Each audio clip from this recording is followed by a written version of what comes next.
The stylist and item. Style தான். நாங்க இன்னைக்கு H&M க்கு வெளியே இருக்கோம். ரவிஜியை ஸ்டைல் பண்ண ரவிஜி எங்க? ஹலோ வாங்க, அங்க என்ன பாத்துட்டு இருக்கீங்க? ஸ்டைலா நிக்கிறாராமா? Gen Z vs millennial. ஆமா, யார் இன்னும் பெட்டரா ஸ்டைல் பண்ணான்னு பார்க்கலாம். நாங்க தான் டெஃபினெட்லி. நான் தான் ஸ்டைல் பண்ணுவேன். ஓகே பாப்போமா? பாப்போமா? வாங்க, வாலா நான் முதல்ல போறேன். This color would suit him.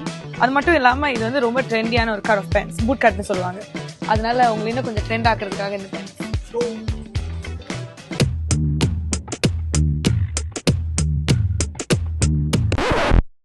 Guys, the stylist and item.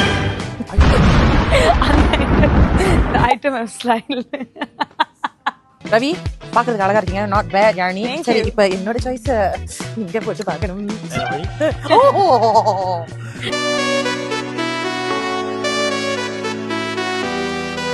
சரி, நான் வந்து ஏன் இந்த சட்டையை உங்களுக்கு சூஸ் பண்ணேன்னா, ஏன்னா எல்லாராலையும் இந்த மாதிரி இந்த வட்ட சட்டையை போட முடியாது. You need to have the body for it அப்படின்னு. சோ அதனால தான் நான் இதை சூஸ் பண்ணேன். நாங்க ரெண்டு பேரும் அவரை ஸ்டைல் பண்ணிட்டோம். இந்த ரெண்டு ஸ்டைல்ல உங்களுக்கு எது பிடிச்சிருந்துச்சு கீழே கமெண்ட் பண்ணுங்க. நாங்க வெயிட் பண்ணி பார்க்கறோம்.